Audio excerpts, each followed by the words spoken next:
Everyone thinks they know Dumbledore, the kind old man, the long white beard, the half-moon glasses. That's the Dumbledore the movies gave you. And it's a lie, not because it's wrong, but because of everything they left out. The real Dumbledore, the one in the books, spent his youth planning to rule the world. He even wrote the words a dark wizard would one day use as his motto. He fell in love with the most dangerous man who ever lived. And somewhere in his past there's a dead little girl, and a spell nobody can prove wasn't his. This is the darkest story in Harry Potter, and you've probably never heard most of it. To understand who Dumbledore became, you have to go back to the thing he spent 100 years running from, his own sister. Ariana was 6 years old when it happened. A few Muggle boys caught her doing magic in the garden. They wanted to see it again. She couldn't show them how, so they hurt her. Badly enough that it never really left her. After that, something in her magic broke. It turned inward. It would build up inside her and burst out on its own. No warning, no control, and sometimes very dangerous. Their father went after the boys who did it, and he made them pay. It cost him everything. He was sent to Azkaban and he died in there, and he never once told anyone why he'd done it. Because to explain himself, he'd have to explain Ariana, and if the Ministry learned what she was, they'd take her away. So he let the whole world believe he was just a monster who hated Muggles. He carried the truth to his grave to keep his daughter safe. Then it got even worse. Their mother spent years hiding Ariana, keeping her calm, keeping her secret. And one day, one of those magic outbursts got away from the girl. It killed her mother. Now let's look at the boy left standing in the middle of all this. Albus Dumbledore, the most gifted young wizard of his whole generation. The one everyone said was going to do great things. And instead, he's stuck in a quiet little house, cleaning up after his sister, raising a younger brother who blames him for everything, going nowhere. He never quite says it out loud, but you can hear it years later in the way he talks about that time. He was brilliant, he was trapped, and he was angry about it. And that is the exact moment the worst possible person walks into his life. Gellert Grindelwald, thrown out of his own school for experiments too dark to talk about. Clever, charming, dangerous, and every bit as brilliant as Albus. He turns up in the same small village, chasing an old legend, the Deathly Hallows, and he finds the one person in the world who can keep up with him. After that, they're never apart, and it isn't just friendship. Dumbledore was in love with him, completely, probably for the first and only time in his life, and that love pointed him straight at the darkest idea he would ever have, because the two of them start to dream. They'll find the Hallows and beat death itself. They'll tear down the secret that keeps wizards hidden, and then wizards, the gifted ones, the powerful ones, will step into the light and take their rightful place, ruling over everyone else. But they didn't picture themselves as cruel. They told themselves they'd be kind about it. Wise leaders, good rulers, all of it wrapped up in 3 little words that Dumbledore came up with himself: for the greater good. Think about who's saying that.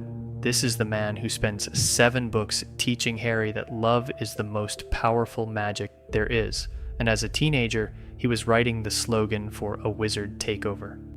Grindelwald loved those words so much that years later, he carved them in stone above the gate of the prison where he locked away everyone who stood against him, all for the greater good. Dumbledore didn't just brush against the darkness, he gave it its motto. It should have gone further than that. It didn't, and the reason is a single afternoon that broke everything. Dumbledore's brother Aberforth had been watching all of this with a sick feeling in his stomach. He knew his brother, he knew the stranger was trouble, and when it hit him that the two of them were about to run off to remake the world and drag their fragile sister along with them, he snapped. He told them no. The argument turned into a fight, a real one. Grindelwald lost his temper and turned his wand on Aberforth. Albus jumped in to protect his brother, and now 3 of the most powerful wizards in the country are throwing curses at each other inside a tiny house. And then a door opens. It's Ariana. The noise has pulled her out. She's frightened. She just wants it to stop. And somewhere in all that chaos, the spells, the shouting, the blur of it, one curse hits her and she dies.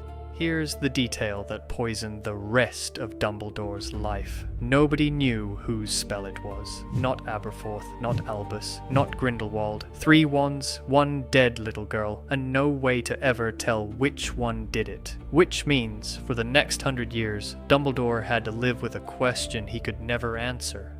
Did I kill my own sister? Grindelwald was gone by morning. He ran and he didn't look back. And at the funeral, Aberforth walked up to his brother and broke his nose in front of everyone. That was the end of the family, and the end of the Golden Boy. Whatever Albus Dumbledore had been about to become, that afternoon killed it and built something quieter and sadder in its place. And this is where the Dumbledore you actually know starts to make sense.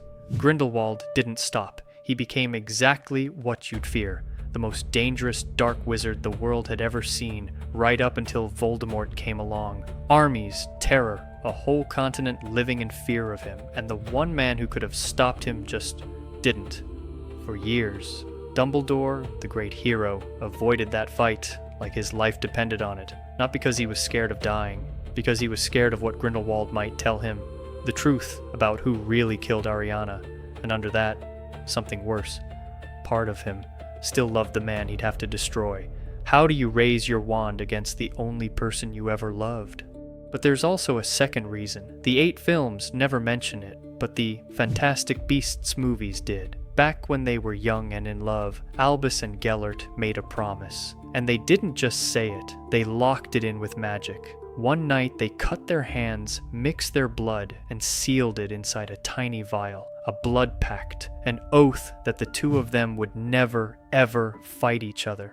And that's not a feeling you can talk yourself out of. It's a rule held in place by magic itself. As long as that vial existed, Dumbledore simply could not move against him. That's why, for years, he had to send other people to do what he couldn't do himself. A promise he made as a love-struck boy, chaining the most powerful wizard alive in place while the world burned. And here's a loose thread the fans still argue about. If the two of them swore never to fight, how do you explain the duel that killed Ariana, where Albus and Grindelwald were throwing curses in the same room? The story never fully answers it. That's what happens when a book series grows into a whole universe of films. A few threads never quite tie off. Either way, the guilt and the pact together shaped the Dumbledore you grew up with. This is a man who was offered the top job, Minister for Magic, more than once. The most powerful position there is, handed to him on a plate. And every single time, he said no. In the books, he tells you exactly why. He'd learned young, and in the worst way a person can learn it, that he could not be trusted with power. He'd wanted to rule once, and it had cost him his sister, so he made himself small on purpose. He chose a classroom instead of a throne, and he stayed there. But when he finally couldn't put it off any longer, he did the hardest thing he ever did. In 1945, he faced Grindelwald, the boy he had loved, beat him and locked him away for the rest of his life.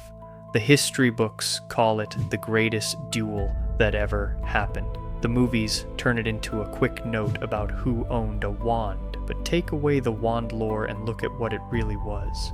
A man forced to destroy the only person he'd ever loved. And he'd admit much later that he'd always known deep down what Grindelwald truly was. He just closed his eyes to it because he wanted to believe. And even that wasn't the end of it. The guilt followed him all the way to his death. In fact, it's the answer to a question the movies put right in front of you and never explain. In the 6th film, you see his hand, black, withered, clearly dying, and the movie just lets it sit there. It never really tells you what did that to him. The book tells you, and it's the saddest thing in his whole story. Dumbledore had found a ring, an old, cursed ring, one of Voldemort's darkest creations, and he knew it. He knew it was deadly. But set into that ring was a stone, the resurrection stone, the one thing in the world that can call back the dead. And for one moment, one single moment, The wisest wizard who ever lived stopped being wise because that stone meant he could see them again. His mother, his father, and Ariana. He could finally look his sister in the eye and say the words he'd been carrying for 100 years. "I'm sorry." So he put the ring on. He knew better. He did it anyway. The curse nearly killed him on the spot. Snape barely managed to trap it and slow it down, and buy him about 1 more year. And that, not weakness, not some clever master plan, that is the real reason Dumbledore arranged his own death. He was already dying, killed by a single moment of grief, reaching one last time for the family his own hunger for power had taken from him. His past didn't just haunt him, in the end it's what put him in the ground.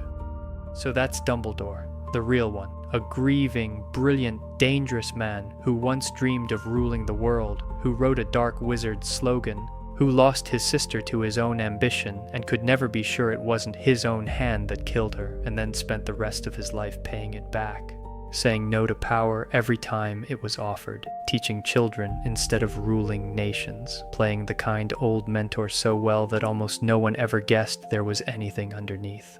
Love blinded him and left him, horribly, terribly let down. And that's the whole point. What makes Dumbledore great isn't that he was always good. He wasn't. He's great because nobody alive understood better than he did how easy it is to become the villain. He'd felt it. He'd tasted it. And every single day, for the rest of his life, he chose the other way.